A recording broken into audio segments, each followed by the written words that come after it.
tema agora é a realidade da sociedade. Inteligência emocional. Nós estamos num período de inteligência emocional. Há pouco tempo eu tive num curso do Anthony Robbins, do Tony Robbins, que era Desperte o Gigante Interior, um dos livros deles, né? É o UPW que eles chamam, um treinamento nos Estados Unidos. E um dos bate-papos lá, com todos os presentes, era, vem cá, qual é a arma da sociedade atual? Inteligência emocional. E a inteligência emocional dentro de escritórios de advocacia é de grande relevância. Então vamos lá, tema inteligência emocional. Bom, o que é a inteligência emocional? É a capacidade de conhecer, né, de reconhecer os próprios sentimentos e os dos outros, assim como a capacidade de lidar com eles. Então você reconhece seus próprios sentimentos, mas também reconhece o dos outros. Isso está totalmente vinculado ao nosso módulo do professor Mauro de programação neurolinguística. Olha aí, situações reais dentro do tema inteligência emocional. Pessoa normalmente tensa e nervosa, tá pessoal, né? Pessoal normalmente nervoso e tenso, ou pessoa normalmente nervosa e tensa. Falta inteligência emocional, claro. Tende a se isolar, pois não suporta o contato com pessoas que o desafiam ou discordem. Isso é comum. O advogado ele se isola. Por que ele está se isolando? Porque ele não consegue ter um poder de conexão com as outras pessoas. Se uma pessoa fala assim, eu não concordo, pronto. Aquele cara já não é um cara legal dentro do escritório. As diferenças fazem um crescimento. Mas não concorda então por quê? O que você pode colaborar então para que haja o crescimento? Por que você não está concordando? Porque diferenças vão haver. Você vai ter dentro do seu escritório diferença. Se você trabalha com um corpo de advogados ali, você vai ter diferença. Se você trabalha com outra pessoa no escritório pequeno, você vai ter diferenças. O pensamento de cada um é diferente. O negócio é ajustar, ter inteligência emocional para que a discordância ou o desafio não façam o isolamento. E aí, rompimento de sociedades, é muito comum isso acontecer. A sociedade entre irmãos. Sociedade na família ali, o pai e o filho. E aí um problema de casa, pessoal, traz para o escritório. E aí há uma discordância. Os desafios começam a pintar no escritório e os irmãos param de falar. Pai e filho param de falar. E qual é o resultado disso? Quebra. Separação.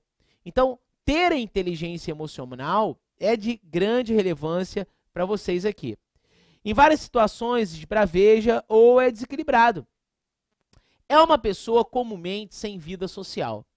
É aquele cara que só consegue conversar de trabalho, se torna uma pessoa chata, só fala de trabalho, só fala de trabalho, só fala de trabalho. Então, ele não tem uma vida social, se torna uma pessoa extremamente chata e aí ele não consegue ter a inteligência emocional. E quais são as causas? Uma das causas é a preguiça, falta aí a questão da inteligência emocional, também fundamentada pela própria preguiça. Falta de um propósito, muitos advogados sem um propósito dentro do escritório de advocacia, sem qualquer tipo de propósito. O advogado ele passa a não se conhecer, ele não se conhece. Ele fala com ele mesmo, fala assim, mas o que está acontecendo na minha vida? Ela está uma vida totalmente bagunçada, eu mesmo não estou me conhecendo, eu não consigo separar problemas pessoais e profissionais, eu trago tudo aqui para dentro. As contas pessoais eu pago com o dinheiro do escritório e vice-versa. Então, eu não estou conseguindo separar as coisas, eu não estou nem mais me conhecendo. Está te faltando inteligência emocional. Muito comum também, quem não tem inteligência emocional, é a falta de humildade. A pessoa não é humilde, né? Não é humilde. Então, é importante que você tenha aí humildade para você crescer, você buscar conhecimento, ser humilde, que você não sabe tudo. Você está num processo de aprendizado, uma rotina de aprendizado. Então você vai, isso aqui, nessa cidade é comum, na prática, os magistrados atuarem dessa forma. Em sede de juizados especiais, os juizados aqui, por exemplo, do meu estado do Rio de Janeiro, invertem o ônus da prova na sentença, por exemplo. Ah, isso eu já sei. Isso eu já sei. O cara não tem humildade. E aí isso é uma falta de inteligência emocional. Existe até um afastamento das pessoas. Ela sabe tudo no escritório. E às vezes sabe tudo, acaba não sabendo nada.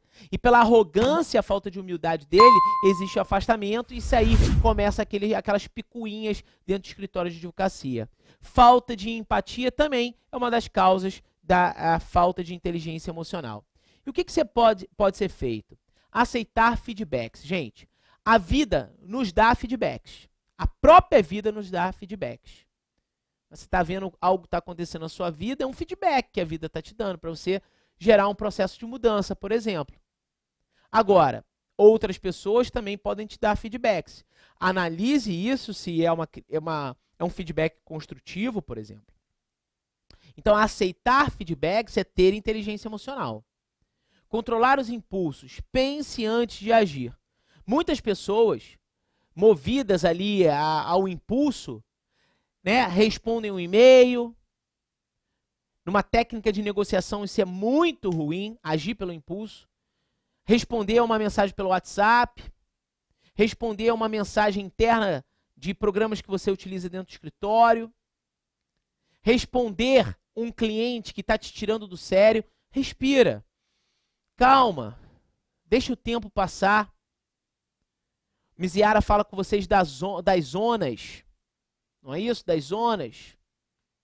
Então você tem que ali trabalhar a questão de você. Ó, primeiro eu vou pensar, relax, pensa, conta até 10, 20, 30, 40, 50, 1000 se precisar, e depois você age com a cabeça fria, porque não te coloque em risco. Discussões no escritório devem ser evitadas. Se colocar na posição do outro é muito comum, seja o cliente, seja o seu colaborador, seja o seu parceiro no escritório de advocacia. Então, se colocar na posição do outro, cliente, pessoa que é da limpeza, pessoa que é da copa, a pessoa que é da recepção, ok? Se colocar na posição do outro é ter inteligência emocional. Quais são os benefícios, gente? É uma pessoa que consegue liderar, né? É um cara que lidera, é um cara que lida com a frustração. Então, o cara, fui frustrado porque aquele o meu pensamento não passou naquela reunião que nós tivemos no escritório. E aí eu estou extremamente chateado, estou frustrado. Então, se você tem inteligência emocional, você sabe trabalhar com a frustração. Sabe lidar com pessoas difíceis, pessoas desafiadoras, isso sempre vai pintar. Você tem clientes que são desafiadores, clientes que não sabem dividir a vida de cliente com o advogado, é um cara que te manda mensagens a qualquer hora do dia, ele chega no seu escritório sem marcar consulta, então você tem que ter inteligência emocional, até porque você tem que colocar ordem na casa, não é? Saber responder aos seus clientes de uma forma respeitável, mas colocando ordem. Olha, as mensagens devem ser enviadas até tal horário. E se a pessoa responder, mandar depois daquele horário, e dependendo da situação, dá uma respirada, pense antes de agir sempre, e aí você vai e responde, procurando responder de uma forma mais educada possível, para que você venha fidelizar esse cliente, não é? Comunica-se de forma eficaz, cria um trabalho positivo, você tem um ambiente positivo, um ambiente gostoso dentro do seu escritório de advocacia, seja só você com seus colaboradores, ali uma secretária, um boy, por exemplo, seja um grande escritório, seja num escritório boutique. Você tem hoje N possibilidades de se falar de modalidades de escritório, né? Então você tem N possibilidades de falar. Você tem a advocacia, como eu te falei, a advocacia boutique. Você tem o full service, você tem a advocacia de massa, a advocacia de nicho, a advocacia que a gente fala personalité, personalizada, você tem controladoria jurídica, você tem advocacia de partido, você tem, por exemplo, a advocacia de partido, você tem um mix de produtos no seu escritório, então você tem aí diversas possibilidades de trabalhar, de atuar no direito. Então, diante de conflitos, age de forma madura e consciente, aquele cara que não conflita, ele não berra, e isso assim, o cara berra, eu também berro. Se ele sabe berrar, eu berro mais alto. Se você ficar berrando, tá achando que você tá berrando, eu berro mais alto. E às vezes algumas pessoas têm autoridade dentro do escritório e falam assim, vem cá, você sabe com quem você está falando? E aí usa essa autoridade sem qualquer inteligência emocional. Então, trabalho de inteligência emocional, indico muitos livros do Daniel Goleman, ou Goleman, como você quiser falar, sobre foco, produtividade, inteligência emocional, que trazem, são totalmente aplicáveis dentro do mundo da advocacia.